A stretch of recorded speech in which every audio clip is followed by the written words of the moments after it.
Wish that we could, but the turntable's jammed from the cold. We can't leave the shed until it's fixed. Are you sure that's a good idea? That train looks a bit long and heavy for your age. I really think you should take it easy, Bishop. Bishop? Bishop, stop! Jeez, be careful before you fall into pieces. What? Where? I can't see from the shed. Welcome to my world, Bishop. This is why Boko and Derek bank them up Gordon's Hill for us these days. We don't have the strength we did back in 1915. Neither did I. Rather awkward. That's rather important, fascinating info. Well, long story short, me and Bishop came to Sodor together in 1915 to help with the construction of the Northwestern Railway, and we became permanent mixed-traffic residents. We were both similarly old-fashioned Midland tender engines from the 1890s and became fast friends. This made Bishop the supposed red engine. We stayed together on the island until the Second World War, where Sir Glyn Topham Hatt I, back then the fat director, had to make the hard decision to sell Bishop and a few other engines at the time to pay for the damages. After that, Bishop worked on the mainland until dieselization, where he was abandoned in a scrapyard until the 70s, when he was preserved in a railway museum in England. I thought I'd never see my old pal again until Sir Stephen took a holiday there in 2021, where he met Bishop and decided to bring him back to Sodor. After that, he arrived the following year back to the Brendam branch line. Yep, he was built by the fat director back in 1909 with his siblings and named after him.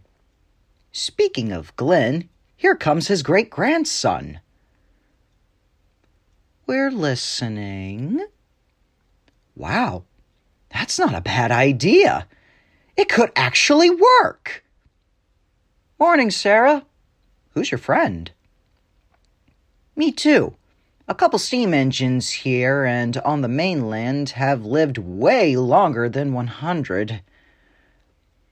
Unexpected, but blessed preservation is what it is, my girl.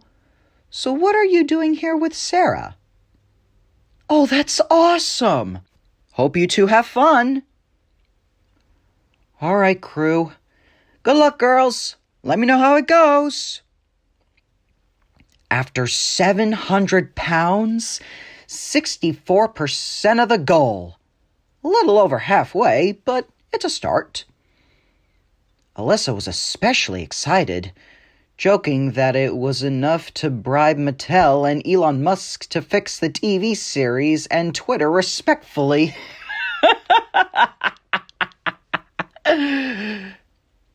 What's happened here? What? Are you serious? How? What in the name of Pettigrew? I can't believe this. Once again, I feel awful for Sarah. Still, it's horrible the fundraiser had to end on a depressing note. I'm even slightly worried the thief will steal today's amount, too, before it was dropped. Who would do such a thing? I hear footsteps coming. I'm going to close my eyes and pretend to be asleep. Get out of my signal. Gotcha! Alyssa? Is that you? I don't believe it. You were the thief? You what? Oh, so now you're trying to justify your actions with dumb, selfish excuses like that? Just, wow. Good morals really are lacking in today's youth, especially in teenagers. I've met a lot of bad eggs in my time, but right now you're topping the list. Never in all my long years did I think someone like you could stoop so low.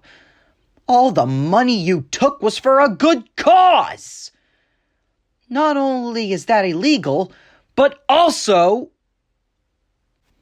Thanks, Boko. It's quite sad, really. People work hard for their pounds, with some of them kindly offering to those in financial need, only for people like Alyssa to throw it in their faces. And all because of some of her own personal problems. We may have worked together to make this happen, but it was mainly all thanks to Sarah for coming up with the idea to get this invaluable structure restored to its former glory. I know in the future, when she's an adult, if not the next controller, she'll make a great contribution to the Northwestern Railway. Thank you, Sarah, for pulling through everything and being a true friend.